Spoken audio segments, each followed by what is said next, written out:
প্রিয় হাফিজ, বলেছিলাম যে হযরত লুকমান আলাইহিস সালাম তিনি তার সন্তানকে 10টি উপদেশ দিয়েছিলেন। কয়টি উপদেশ?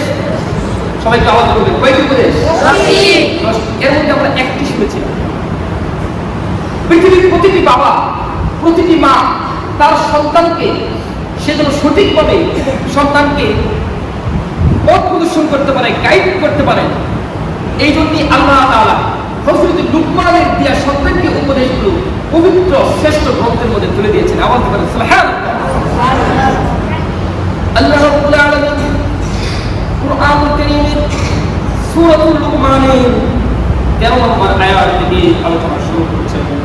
হযরত লুকমান তার সন্তানকে যে কথা প্রথম বললেন, হযরত লুকমান তার সন্তানকে প্রথম যে উপদেশটা দিলেন, হযরত লুকমান বললেন, হে আমার সন্তান, লা তুশরিক বিল্লাহ, তুমি আল্লাহর সাথে কাউকে অংশীদার সাব্যস্ত করবে না।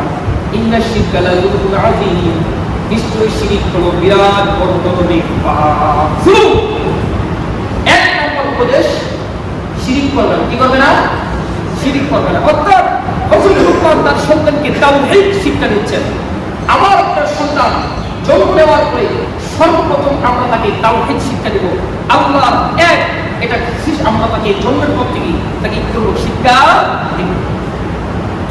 2 নম্বর, হযরত লুকমান তার সন্তানকে এই কথাটা বলার পরে আরেকটি কথা, যেটা তার উপদেশ না বরং আল্লাহ তাআলার উপদেশ, এই উপদেশটা শুনিয়ে দিচ্ছেন। হযরত লুকমান বলছেন, ওয়াসাইনাল ইনসানা বিওয়ালিদাইহি, হযরত লুকমান তার সন্তানকে আল্লাহর দেয়া উপদেশ শুনিয়ে দিচ্ছে। বলছেন আল্লাহ তাআলা মানুষদেরকে বলেছেন বিওয়ালিদাইহি, পৃথিবীর প্রত্যেকটি সন্তান যেন তার পিতামাতার সাথে সৎ আচরণ করে, ভালো আচরণ করে। সুবহানাল্লাহ, কত চমৎকার শিক্ষা! প্রতিটি সন্তানকে ছোটবেলা থেকে শিক্ষা দিতে হবে, মা বাবার সাথে ভালো আচরণ। আমাদের সমাজে এটা একটি খুবই অভাব। আমরা দুঃখজনক ঘটনা সত্য, বর্তমান সময়ে আমরা অনেক বহুল ঘটনার সাথে পরিচিত যে মানুষ তার সন্তানকে সঠিক পথ প্রদর্শন না করতে পারার কারণে, সামান্য একটি অ্যান্ড্রয়েড ফোনের কারণে, মোটর সাইকেলের কারণে, না কিনে দেওয়ার কারণে নামাজিত অবস্থায় সন্তান তার পিতাকে হত্যা করছে। আপনি চিন্তা করতে পারেন কত বড় বিষয়! সন্তানগুলোর মন মানসিকতা কত নষ্ট হয়ে গিয়েছে। সন্তান পিতা মাতার অবাধ্য হয়ে গিয়ে যে সন্তানকে আপনি দিলে দিলে কষ্ট করে বড় করছেন, আপনার সেই সন্তানই আপনাকে হত্যা করছে। কত দুঃখজনক একজন পিতার জন্য। একটা সন্তানকে বড় করতে পিতা মাতার কত কষ্ট হতো, কত কষ্ট ত্যাগ করতে হয়। সেই জন্যই আল্লাহ রাব্বুল আলামিন বলেছেন, ও দুনিয়ার মানুষ, আমি আল্লাহ তোমাদেরকে আদেশ করছি, তোমরা প্রত্যেকে তোমাদের মা বাবার সাথে সৎ আচরণ করবে, ভালো আচরণ করবে। এরপর আল্লাহ রাব্বুল আলামিন বলেন, হামালাতহু উম্মুহু ওয়াহনান আলা ওয়াহনি ওয়া ফিসালুহু ফি আamayn আনিশকুর লি ওয়া লিওয়ালিদাইহি ইলাইয়াল মাসীর। আল্লাহ রাব্বুল আলামিন বললেন, হামালাতহু উম্মুহু, তার মা তাকে খুব কষ্ট করে গর্ভে ধারণ করেছে। আমাদের প্রত্যেকেরই মা বাবা আমাদেরকে, প্রত্যেকেরই মা কষ্ট করে গর্ভে ধারণ করেছে। আল্লাহ তাআলা বলেন, ওয়াহনান আলা ওয়াহনি, কষ্টের পর কষ্ট। 10 মাস দৈনিক বাপ আমাকে আপনাকে গর্ভে ধারণ করেছে, এই একটা কষ্ট। মা ভালোভাবে খেতে পারে নাই, ঘুমাইতে পারে নাই, কষ্টের কারণে সারা রাত জাগ্রত থাকতে হয়েছে। আবার প্রসবের সময় যখন হয়ে আসে, অনেক মা জননী সন্তানকে দুনিয়ার আলো দেখানোর জন্য, মা বাবা অনেক মা তার দুনিয়ার জীবন ত্যাগ করে দেয়। তাই না? এরকম অনেক মা যখন সন্তান জন্ম দেয়, ওই জন্ম দেওয়ার সময় এই জন্য আল্লাহ নবী বলেছেন, যদি কোনো গর্ভধারণী মা সন্তান প্রসবের সময় যদি মৃত্যুবরণ করে, আল্লাহ রাব্বুল আলামিন তাকে শহীদ মর্যাদা দান করবে। সুবহানাল্লাহ। এজন্যই আল্লাহ তাআলা এই কথা স্মরণ করে দিলেন, বিশেষ করে তোমার মা কষ্টের পর কষ্ট সহ্য করেছে তোমাকে পৃথিবীর আলো দেখানোর জন্য, মার সাথে কোনো খারাপ আচরণ করবে না। একজন সাহাবী আল্লাহর নবীর কাছে গেলেন, যাওয়ার পর বললেন, ইয়া রাসূলুল্লাহ, আমি আপনার কাছে জানতে চাই, আমার কাছে সবচেয়ে ভালো আমল, ভালো ব্যবহার পাওয়ার যোগ্যকে আমি সবচেয়ে বেশি খেদমত করব কার? আল্লাহর নবী বললেন, তোমার মা। ওই সাহাবী আবার জিজ্ঞেস করলেন, সুম্মা আইয়ুন ইয়া রাসূলুল্লাহ, তারপর কার? নবীজি আবার বললেন, তোমার মা। ওই সাহাবী আবার বললেন, ইয়া রাসূলুল্লাহ, এরপরে কার করব? আবার নবীজি বললেন, তোমার মা। সুবহানাল্লাহ। মার কথা তিনবার বললেন, কয়বার? তিনবার। এরপরে চতুর্থ নম্বরে বললেন, তোমার পিতা। পিতাও তোমার জন্য অনেক কষ্ট করে। লুকমান হাকিম আল্লাহ তাআলার এই কথাটি শুনিয়ে দিতে তার সন্তানকে, তারপর আল্লাহ তাআলা বলেন, আনিশকুরলি ওয়া লিওয়ালিদাইহি, তারপর আমি দুনিয়ার মানুষকে আদেশ করছি, তুমি আমার এবং তোমার পিতা মাতার শুকরিয়া আদায় করো। আল্লাহ তাআলার শুকরিয়া আদায়ের সঙ্গে সঙ্গে মা বাবার কি করতে হবে? শুকরিয়া আদায় করতে হবে। তাহলে এক নম্বর উপদেশ কি? আল্লাহর সাথে শিরক করবে না। এখন দুই নম্বর উপদেশ হচ্ছে, তো এখানে একটু আয়াত বাকি রয়েছে। এরপরে আল্লাহ তাআলা বললেন, ওয়া ইন জাহাদাকা আলা আন তুশরিকা বি মা লাইসা লাকা বিহি ইলম। এরপর আল্লাহ তাআলা বললেন, ও দুনিয়ার সন্তানেরা শুনো, আমি আল্লাহ তোমাদেরকে আদেশ করেছি মা বাবার সাথে ভালো আচরণ করার জন্য, মা বাবার আনুগত্য করার জন্য ঠিকই, কিন্তু শুনে রাখো, ওয়া ইন জাহাদাকা আলা আন তুশরিকা বি, যদি তোমার মা বাবা কুরআন হাদিসের জ্ঞান না থাকার কারণে তোমার দ্বারা যদি কোনো পাপ কাজ করাতে চাই, আমি আল্লাহর সাথে শিরক করতে চাই, তাহলে শুনে রাখো, তুমি তোমার মা বাবার এই কথাটাকে গ্রহণ করবে না। মা লাইসা লাকা বিহি ইলম, যে বিষয়ে তোমার জ্ঞান নেই সেই বিষয়ে তুমি কি করবে না? মা বাবার আনুগত্য করবে না।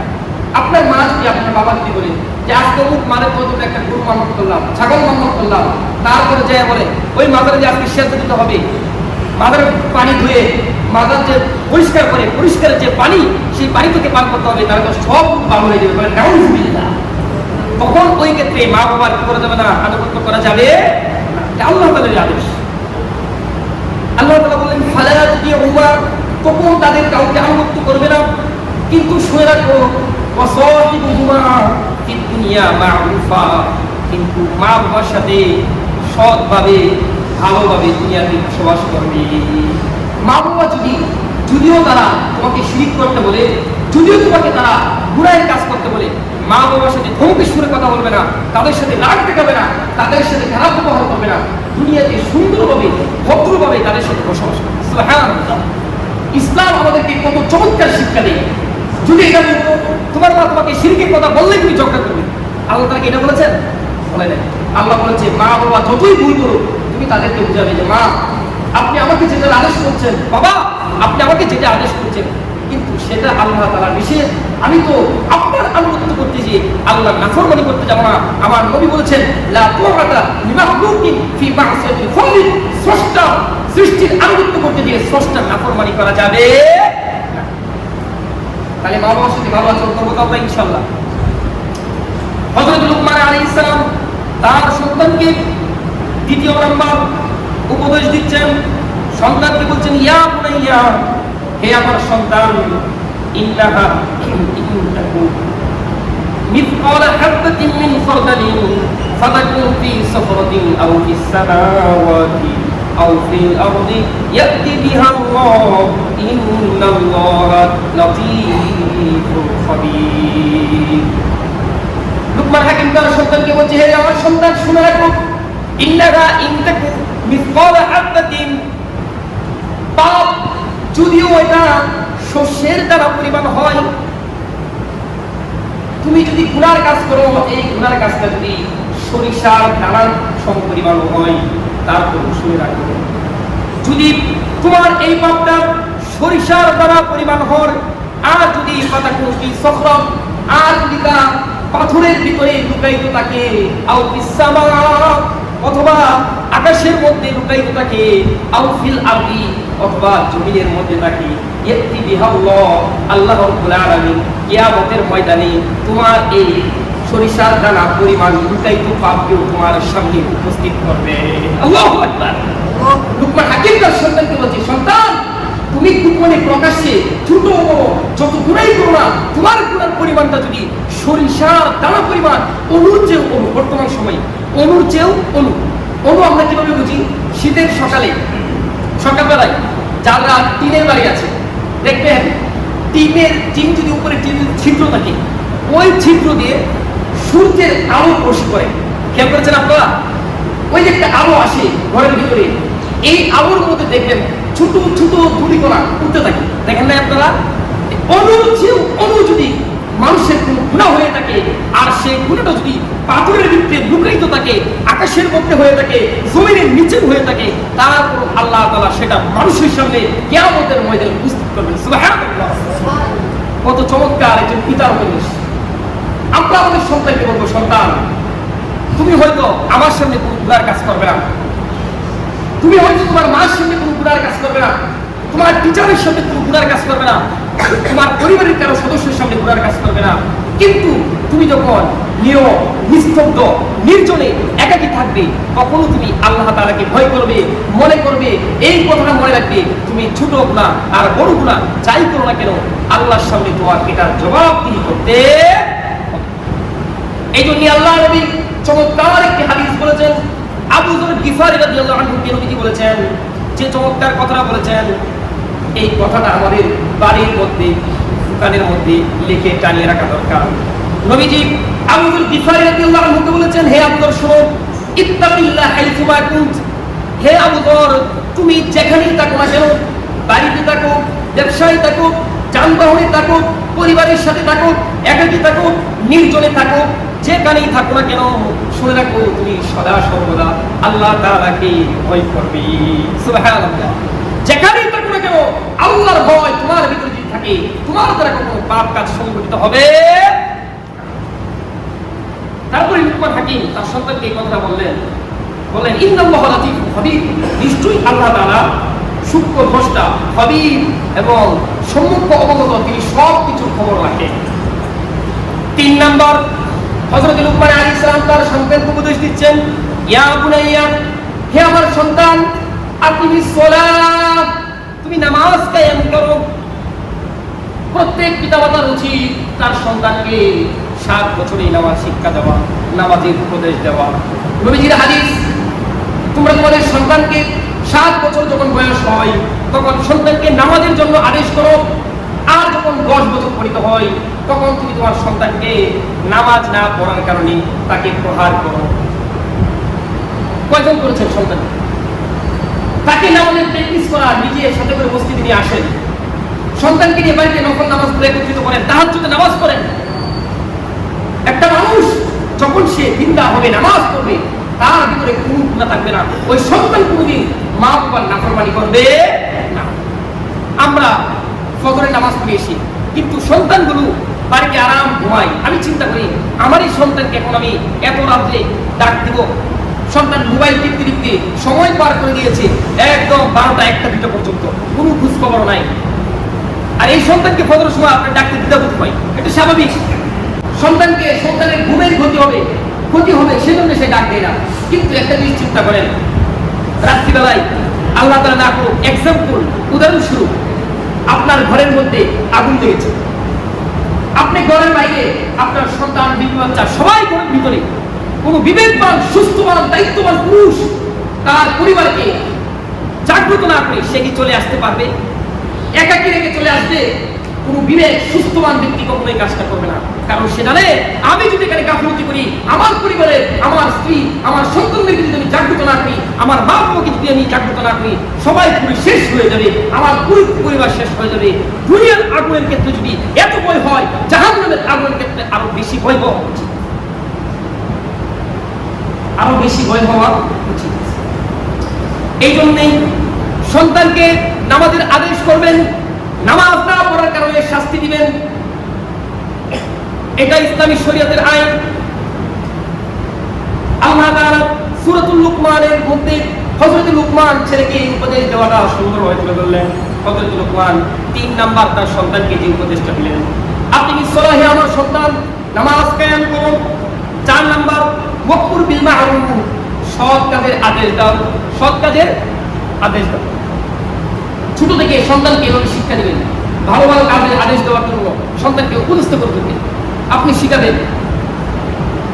ছোটবেলা থেকে সন্তানকে শিক্ষা দিবেন এই জিনিসগুলো, ভালো কাজের আদেশ দেওয়া, কেউ কোনো অপরাধ করলে সেটাকে নিষেধ করা, ছোটবেলা থেকে সন্তানকে শিক্ষা দিতে হবে। তারপর হযরত লুকমান 5 নাম্বার তার সন্তানকে বলল, সন্তান ওয়ানহা আনিল মুনকার, যখনই কোনো মন্দ কাজ দেখবে, অসৎ কাজ দেখবে, গর্হিত কাজ দেখবে সমাজের মধ্যে, পরিবারের মধ্যে, সঙ্গে সঙ্গে তুই এটাকে নিষেধ করবি। একটা হলো সৎ কাজের আদেশ, আর একটা হলো কি অসৎ কাজের নিষেধ। এটা হলো 5 নাম্বার।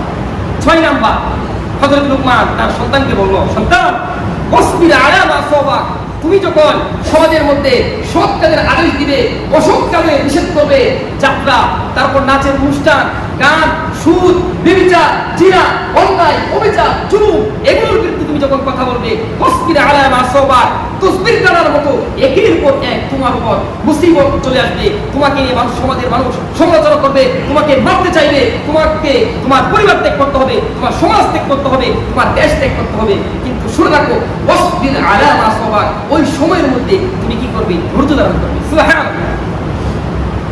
সন্তানকে ধৈর্য শিক্ষা দেন, সন্তানকে আপনি এমন ভাবে গড়ে তুলছেন, আপনার একটা মাত্র মেয়ে, আপনি মেয়ের কোনো অভাব রাখেন, যখন যেটা চাই সেটাই আপনি পূরণ করেন।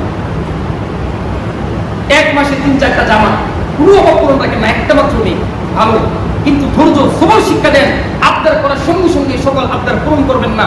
এই সন্তান, আপনার এই মেয়ে যখন স্বামীর ঘরে যাবে, স্বামীর যখন অভাবে অনুপ্রণ করবে, তখন সে এটাকে মেনে নিতে পারবে না, তার জন্য কষ্টদায়ক হয়ে যাবে।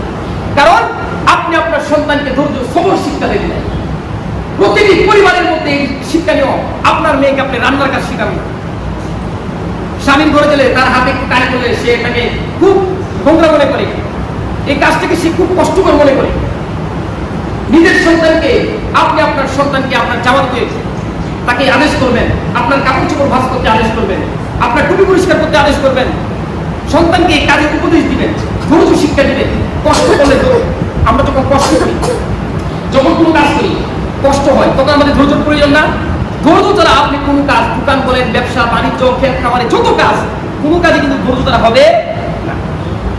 হযরত লুকমান তার সন্তানকে 6 নম্বর যে উপদেশ দিলেন, সন্তান অনেক বালা মুসিবত আসবে জীবনে চলতে গেলে, তখন তুমি ধৈর্য ধারণ করবে। 7 নম্বর, তখন হযরত লুকমান তার সন্তানকে বলল, ওয়ালা তুসাইল হাদ্দাকা লিন্নাস, সন্তান শুনো, তুমি যখন মানুষের সাথে কথা বলবে, ঘাড়কে বাঁকা করে, গালকে বাঁকা করে কথা বলবে না। চমৎকার একটা উপদেশ। আমাদের সমাজে এরকম অনেক মানুষ আছে, যখন কেউ কারোর সাথে কথা বলে অহংকার বশত সে তার ঘাড়কে অন্যদিকে ফিরিয়ে রাখে। আল্লাহ তাআলা বলেন, ওয়ালা তুসাইল, সুআইল বলা হয় আরবের মধ্যে উটের এক ধরনের রূপ হয়, যে রূপটা হওয়ার কারণে উট তার ঘাড়কে একদিকে রাখে, অন্যদিকে ফিরাতে পারে না। সমাজে এমন অনেক মানুষ আছে অহংকার বশত আপনি যখন তার সাথে কথা বলবে, সে তার ঘাড়কে এরকম বাঁকা করে রাখে, আপনার দিকে তাকিয়েও দেখে। আসলে এরকম? তাহলে সন্তান কি বলছে? মানুষের সাথে যখন কথা বলবে, সম্মান দিয়ে সুন্দরভাবে কি করবে? তার দিকে তাকিয়ে সুন্দরভাবে কথা বলবে। হযরত লুকমান তার সন্তানকে তারপর 8 নম্বর উপদেশ দিচ্ছেন, ওয়ালা তামসিকিল আরদি মারহা, সন্তান জমিনে যখন চলাফেরা করবে, রাস্তায় যখন চলাচল করবে, তখন দম্ভ করে অহংকার করে চলবে না, দম্ভ করে অহংকার করে চলবে না।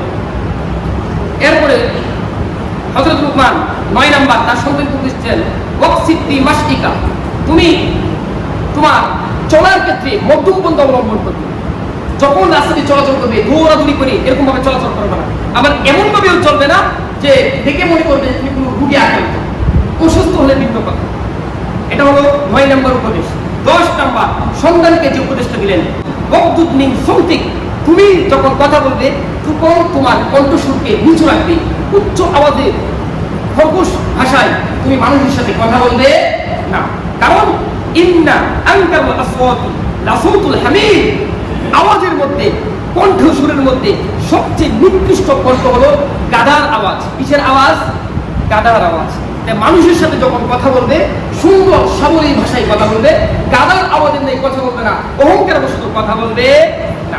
তাহলে আমরা সূরাতুল লুকমান থেকে 10টি উপদেশ পেলাম, যে 10টি উপদেশ হযরত লুকমান তার সন্তানকে দিয়েছিল। আল্লাহ তাআলা আমরা আমাদের সন্তানকে যেন এই উপদেশগুলো দিতে পারি সেই তৌফিক দান করুন। সকলে বলেন আমিন।